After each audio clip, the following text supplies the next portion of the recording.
নিরামিষ আর তেতো খেতে খেতে তো মুখে চড়া পড়ে গেল। চলুন এবার মুখের স্বাদটা পাল্টানো যাক।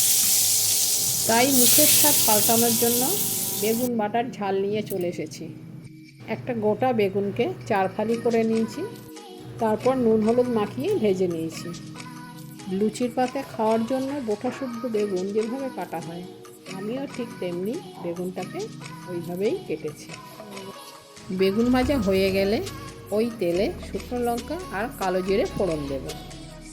এরপর জল ঢেলে নুন আর হলুদ দিয়ে দেব, আর কাঁচা লঙ্কা চিড়ে দেব। আপনারা তো অনেকভাবেই মাছের ঝাল রান্না করেছেন, একবার এইভাবে রান্না করে দেখবেন, আশা করি হতাশ হবেন না।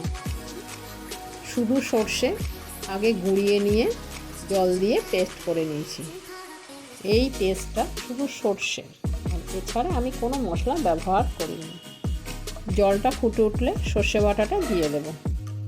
সর্ষে দেওয়ার পর আবার জলটা ফুটে উঠলে ভেজে রাখা মাছ আর বেগুনটা দিয়ে দেব। এটা আমি বাটা মাছ দিয়ে করেছি। আমি যে ভিডিওগুলো দিয়েছি তার মধ্যে মাছের 5-6 রকমের রেসিপি দিয়েছি। এই ভিডিওগুলোর মধ্যে আপনাদের সব থেকে কোনটা ভালো লেগেছে আমাকে কমেন্টে জানাবেন। মাছের এই রান্নাটা করতে একদমই সময় লাগবে না। রান্না হয়ে এলে কাঁচা সর্ষের তেল দিয়ে নামিয়ে নেব। আজকের মতো এইটুকুই, দেখা হচ্ছে পরের ভিডিওতে। ততক্ষণের জন্য টাটা।